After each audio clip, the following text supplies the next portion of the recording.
산책하기 딱 좋은 토요일 아침, 우리 산책할래요?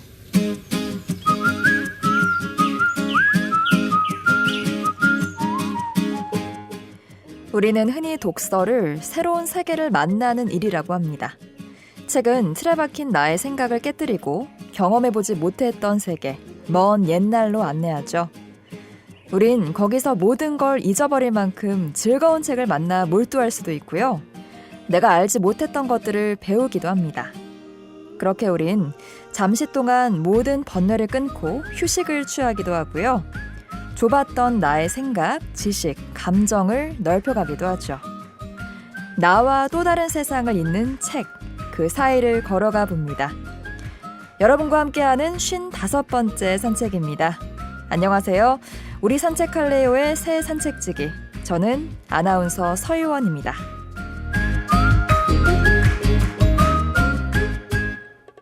변화하는 부산 북항 그 중심에 3048세대 메머드급 대단지 두산 위브더지니스 오션시티. 변화하는 북항의 앞자리에 신흥주거타운의 완성까지 미래 가치가 기대되는 변화하는 그 중심에 두산 위브더지니스 오션시티. 기대하세요. 3월 오픈 예정. 1600-9959 두산건설. 45 is now approaching platform 4. Please wait behind the yellow safety line. 잠시 안내 말씀 드리겠습니다. 지금 곧 문화행 열차가 출발합니다. 승객 여러분들께서는 귀를 기울여 주시기 바랍니다.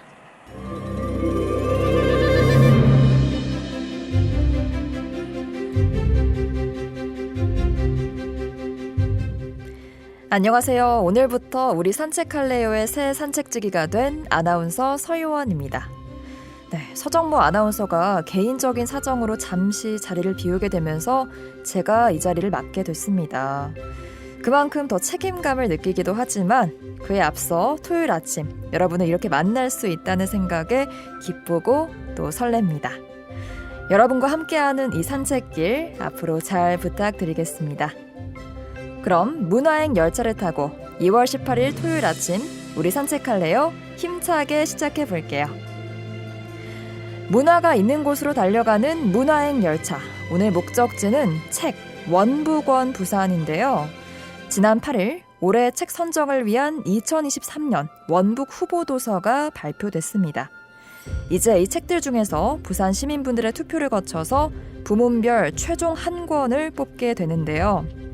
과연 부산 시민들이 선택한 올해의 책은 무엇이 될지 책향기 가득한 부산이 되길 바라면서 우리 산책할래요 55번째 산책 원북원 부산 운영위원장 김승용 부산대학교 한문학과 교수와 함께하겠습니다.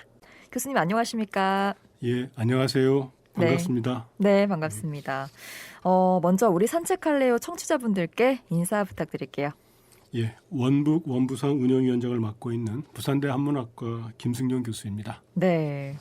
올해로 원북원 부산이 20주년을 맞이했다고 들었어요. 정말 긴 시간을 함께 왔죠. 그래서 이제는 많은 분들이 원북원 부산 운동 잘 알고 계실 것 같은데요.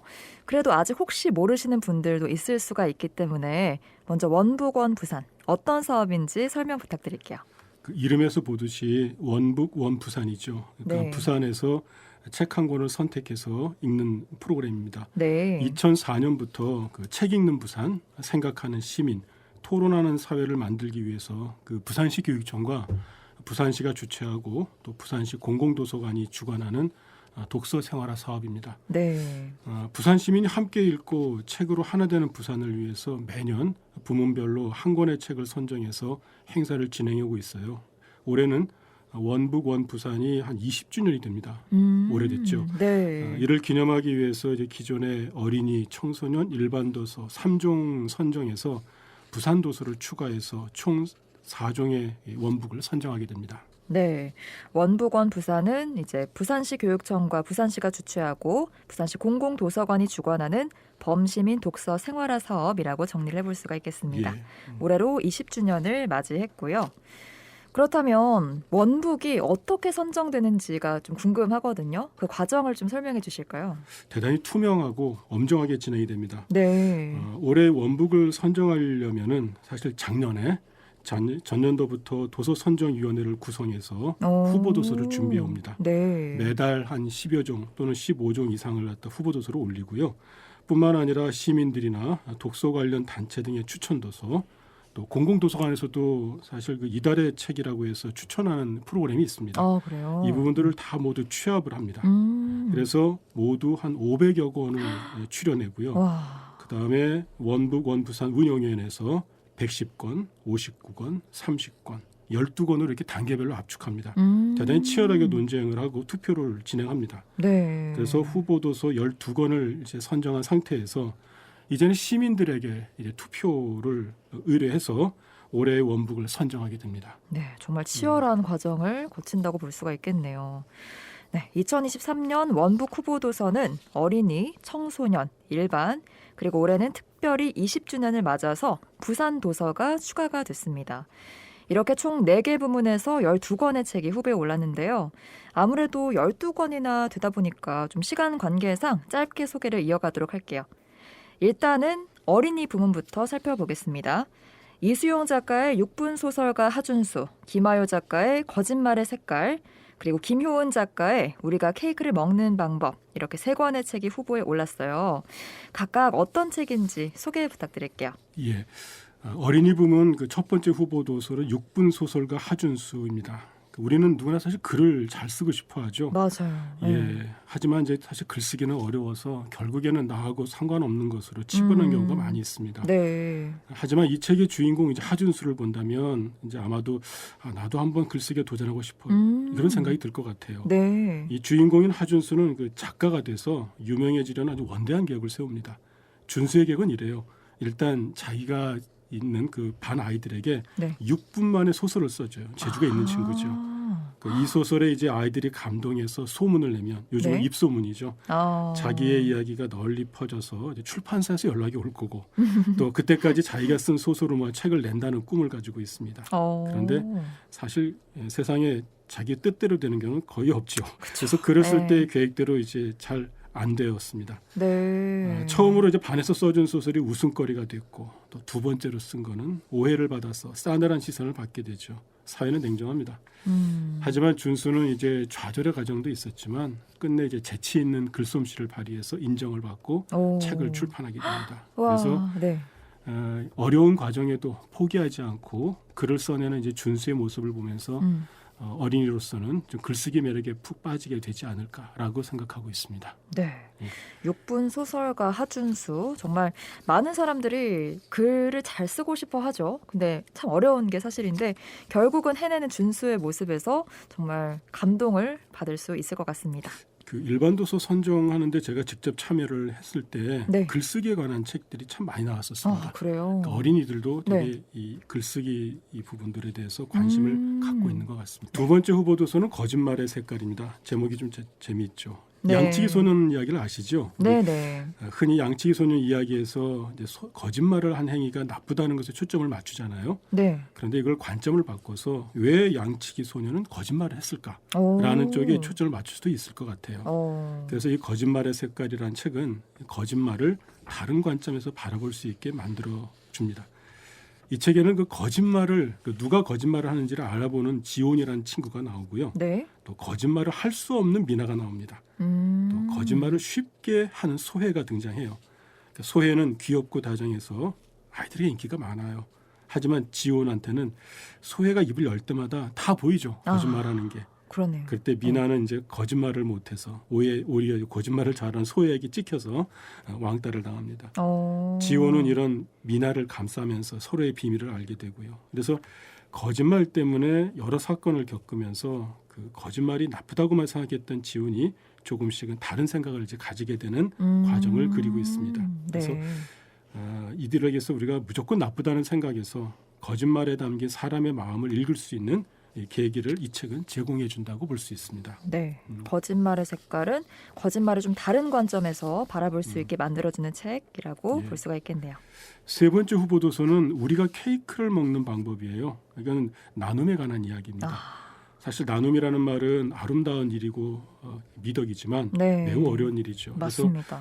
그래서 일상 속에서 매 순간 그 나눔의 순간을 마주하지만 쉽지 않아요. 예를 들어서 우리가 치킨을 5명이서 나눠 먹는다고 할 때 누가 날개를 먹을까, 누가 닭다리를 먹을까 어렵죠. 대단히 어렵죠. 네. 그래서 이 인내심을 가지고 부피나 질량 같은 걸 고민하다 보면 그래도 양적으로는 5등분할 수는 있을 것 같습니다. 하지만 어떤 때는 이 양으로 나눌 수 없는 경우가 있어요. 그래서 이 책에서는 나눌수록 적어지는 그 나눗셈에 대한 이야기도 있지만 나눌수록 커지는 사랑의 나눔에 대한 이야기도 담겨 있습니다. 그리고 이 책은 특이하게도 그 일러스트 작가이신 김효은 작가님의 실제 경험과 네. 또 따뜻한 그림이 이 책에 있어서 보는 즐거움도 있습니다. 그래서 이 책을 읽으면 아마도 사랑의 나눔을 배우는 즐거움도 느끼실 수 있을 거라고 생각합니다. 네. 우리가 케이크를 먹는 방법, 나눔에 관련된 책까지 이렇게 어린이 부문 살펴봤고요. 다음으로는 청소년 부문 살펴보겠습니다. 김추령 작가의 지금 당장 기후토론, 백원유 작가의 페퍼민트, 그리고 문경민 작가의 훌훌 이렇게 3권이 후보에 올랐는데요. 이 책들도 소개 부탁드릴게요. 예, 첫 번째 후보 도서가 지금 당장 기후토론입니다.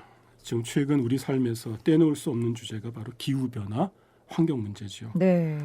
이 책은 이런 기후 변화와 환경 문제에 대해서 좀 진지한 질문과 토론이 필요한 좀 시사적인 어떤 의미를 갖고 있다고 볼 수 있습니다. 네. 사실 이와 관련된 책들은 많이 나와 있습니다. 맞아요. 그런데 네. 이 책은 좀 달라요. 그러니까 오. 뭐가 다르냐면은 기후 변화나 환경 문제에 대해서 무엇이 옳고 그른지 하는 찬반 논쟁을 담고 있지 않습니다.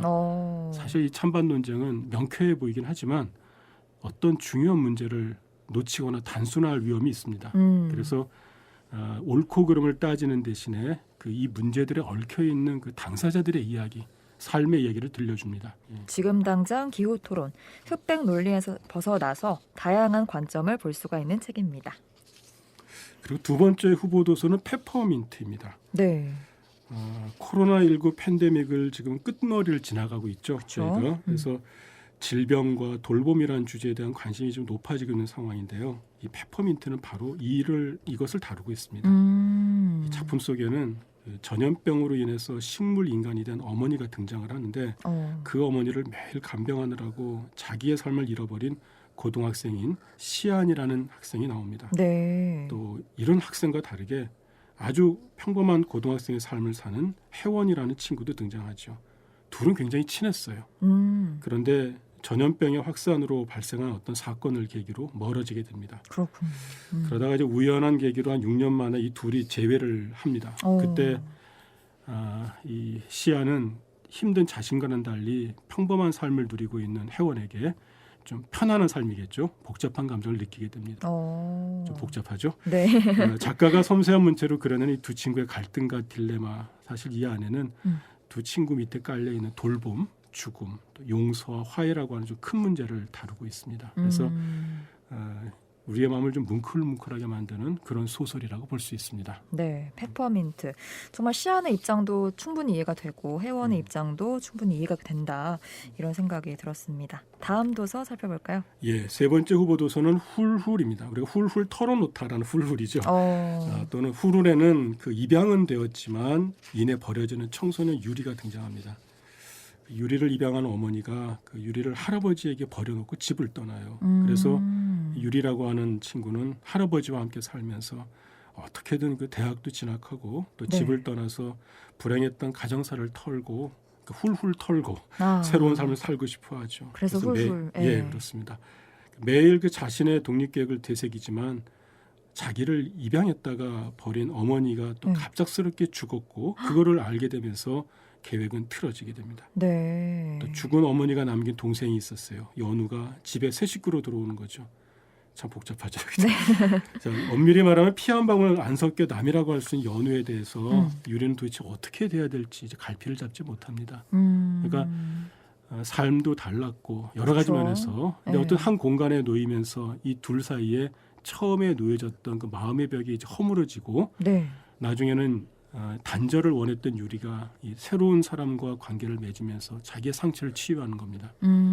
그래서 이 책은 주인공 유리가 어떤 특정한 관계를 통해서 입었던 상처가 또 다른 관계를 통해서 치유되는 과정을 보여주는 거죠. 네. 그래서 삶에서 상처를 입지 않을 수는 없잖아요. 그쵸. 그런데 이걸 해결하는 방법을 관계 맺기라고 하는 또 하나의 방법을 이 책은 제시하고 있다고 볼 수 있습니다. 네, 유리가 연우를 통해서 이제 점점 더 마음을 치유해가는 과정을 그린 훌훌 살펴봤습니다. 네, 이렇게 청소년 부문 살펴봤고요. 다음으로는 일반 부문 살펴보도록 하겠습니다. 안희연 작가의 단어의 집, 김유담 작가의 돌보는 마음, 그리고 윤성근 작가의 헌책방 기담 수집가, 이렇게 세 권이 또 후보에 올랐는데요. 이 책들도 소개 부탁드리겠습니다. 예, 첫 번째 후보도서 단어의 집입니다. 이 책을 쓰신 분은 2012년 창비 신인 시인상을 수상한 시인 안희연님입니다. 이분은 시인이다 보니 네. 어떤 이 단어에 얽힌 일상의 이야기를 아주 시적인 문체로 써내고 있습니다. 그렇군요. 네. 그래서 평소 우리가 자신을 시는 쓰는 누구누구입니다라고 본인이 소개하지만 네.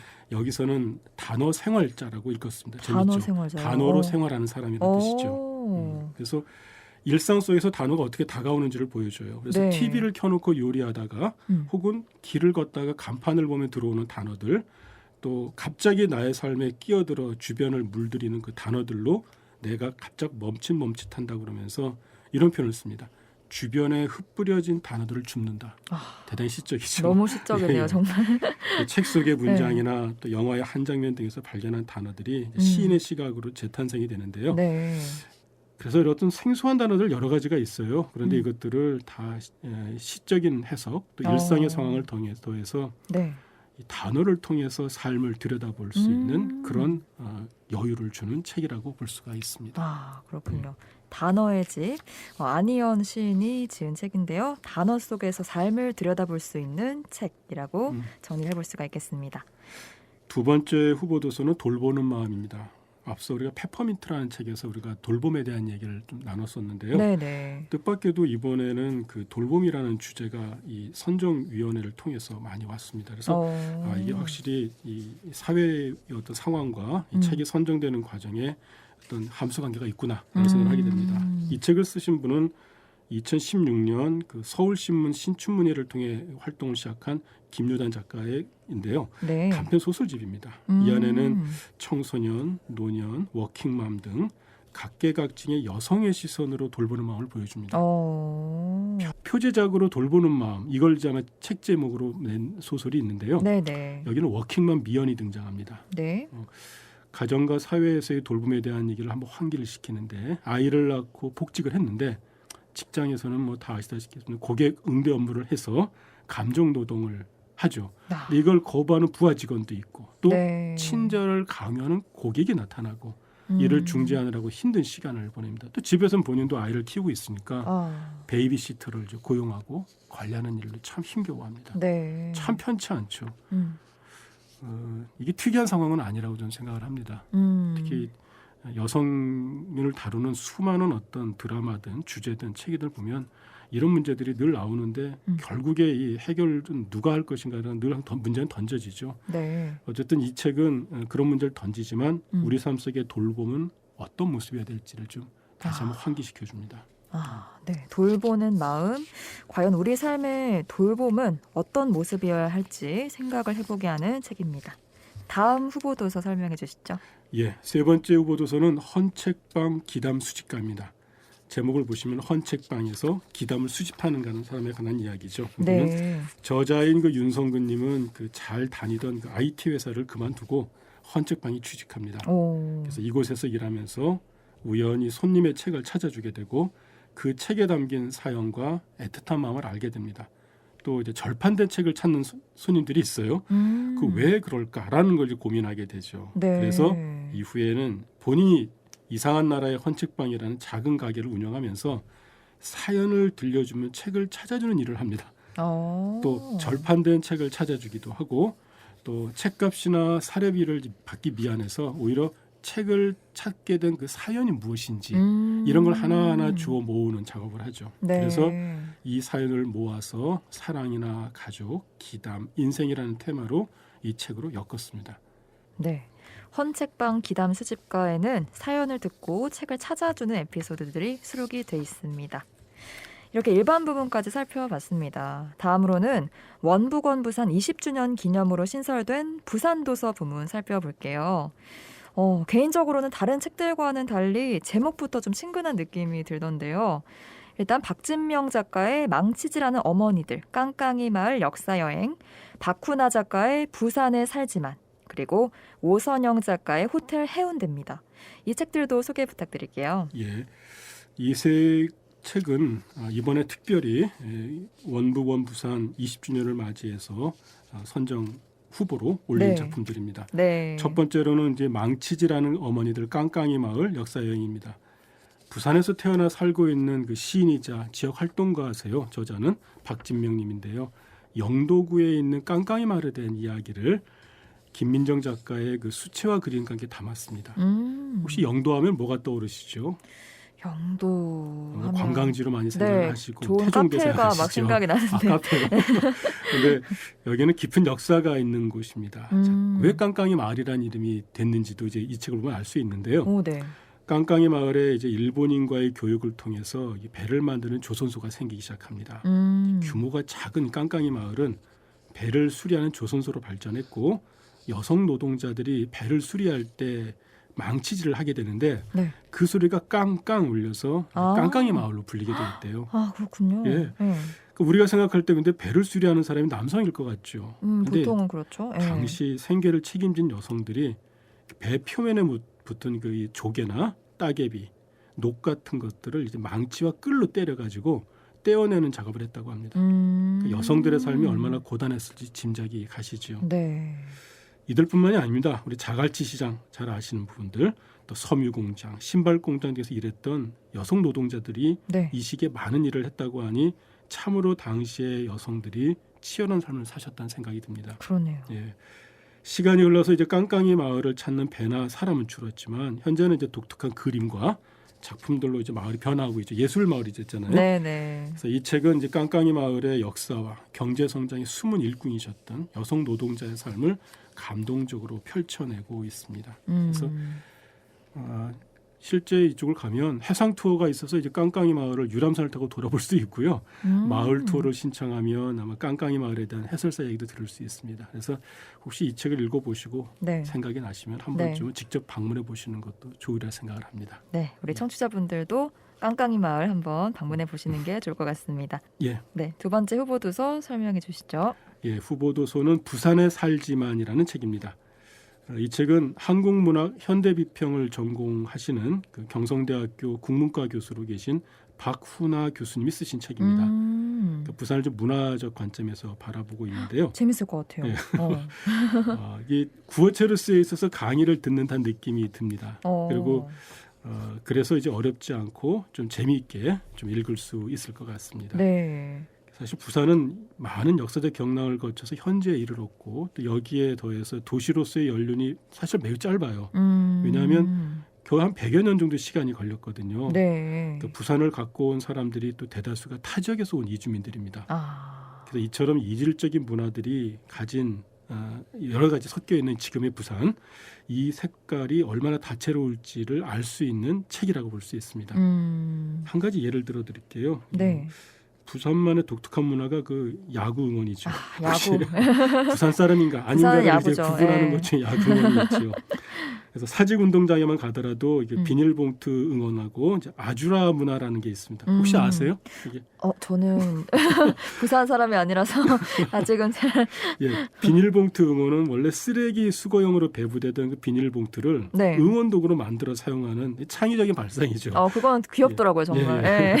두 번째 아주라 문화는 이제 네. 관중 속으로 이제 파울볼이 날아오잖아요. 네. 성인이 줍는 경우가 있어요. 그럼 주위에 계신 분들이 주라. 그러니까 애들에게 주라라는 뜻으로 주라. 이제 부산 사투리를 종용하는 그 구호라고 합니다. 그래서 이게 아주 우발적으로 탄생한 문화임이 분명하지만 네. 집단적인 행위가 될 수 있었던 것은 아마 야구 팬들 내부에서 같아지고 싶은 욕구, 동질성의 욕구가 있었기 때문이라고 볼 수 있는데요. 네. 이런 부산만의 독특한 문화를 곳곳에서 찾아볼 수 있다고 이 책은 이야기하고 있습니다. 바다라든가 시장, 또 마을, 음식 문화 이런 걸 자세히 소개하고 있습니다. 네. 그래서 부산이 갖고 있는 개방성, 또 혼종성 섞여 있는 거죠. 이것이 내재된 부산의 문화가 이제 앞으로 이 어떻게 발전해 갈지를 궁금하게 만드는 책이라고 할 수 있습니다. 부산을 문화적 관점에서 바라본 책 부산에 살지만 살펴봤습니다. 세 번째 후보 도서는 호텔 해운대입니다. 제목부터 이제 부산 냄새가 나죠. 그래서 2013년에 그 부산일보 그 신춘문예에 당선돼서 활동 시작한 오선영 작가의 책이에요. 부산 곳곳이 배경입니다. 그리고 여기에 등장하는 인물들을 보면 그 부산의 작은 출판사에 다니는 그 사회 초년생, 또 공시생, 또 지방대학 출신의 시간 강사, 아파트 당첨을 꿈꾸는 가장, 또 비정규직, 또 산업재해 등 주변에서 흔히 볼 수 있는 인물이나 사건이 등장합니다. 네. 몇 편 한번 소개해 드릴게요. 네. 표제적인 그 호텔 해운대는 다른 친구들처럼 서울에 올라가기보다는 부산에서 살고 싶다면서 인서울이 아니라 인부산을 말하는 공시생과 또 부산에서 작은 출판사에 다니는 그 사회 초년생인 수정이 등장합니다. 네. 그래서 수정은 라디오 퀴즈에 당첨되어서 해운대에 있는 호텔 숙박권을 받게 돼요. 그런데 넉넉하지 못한 경제 상황에 마음껏 즐기지 못하는 그런 안쓰러운 상황을 이제 보여줍니다. 사실 특정한 하나의 상황을 가지고 좀 보편적인 문제를 좀 다뤄주고 있는 거죠. 이건 네. 사실은 뭐 지역만의 문제가 아니라 그 젊은 초년생에 관한 문제죠. 네. 뭐 이런저런 이야기들을 다루고 있습니다. 이 밖에도 다양한 상황에서 흔들리는 청춘들이 등장합니다. 저는 이분이 중요한 것 같습니다. 청춘이라고 하면은 어떤 특정한 하나의 이슈와의 이념을 가지고 직진할 수 있을 것 같지만 네. 사실 그렇지 않거든요. 이런 흔들리는 청춘들이 다양하게 등장한다는 점에서 어찌 보면은 우리의 일상과 떼어놓을 수 없는 이야기를 다루고 있다. 그래서 네. 공감과 위로를 불러일으키고 이것이 부산이라는 공간에서 펼쳐지고 있다는 점에서 은근히 바다 향기와 삶의 여운이 섞여서 잘 전해주고 있다고 말할 수 있을 것 같습니다. 네. 부산을 배경으로 한 특정 상황을 통해서 우리 사회 보편의 문제를 다룬 호텔 해운대까지 살펴봤습니다. 어린이, 청소년, 일반 도서, 그리고 부산 도서까지 총 4가지 분야죠. 네, 이렇게 총 12권의 후보 도서들 살펴봤는데요. 그렇다면 원북원 부산 최종 결과는 언제쯤 나올까요? 예, 시민 투표를 거쳐서 3월 21일쯤이 될 것 같습니다. 네. 예. 앞으로도 원북원 부산이 다 함께 읽고 함께 생각을 나누는 활발한 장이 되길 바라겠습니다. 또 마지막으로 하시고 싶은 말씀이 있다면 부탁드릴게요. 올해도 원북을 통해서 함께 읽고 공감하고 소통할 수 있도록 부산 시민들이 많이 참여해 주시길 부탁드리겠습니다. 네. 감사합니다. 네, 고맙습니다. 지금까지 김승용 원북원 부산 운영위원장과 함께 산책했습니다. 오늘 말씀 고맙습니다. 감사합니다.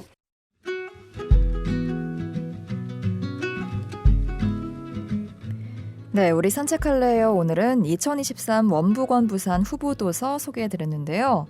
부문별 최종 한 권이 선정되면 우리 산책할래요에서도 작가님들 모시고 함께 이야기 나누는 시간 마련해 보겠습니다.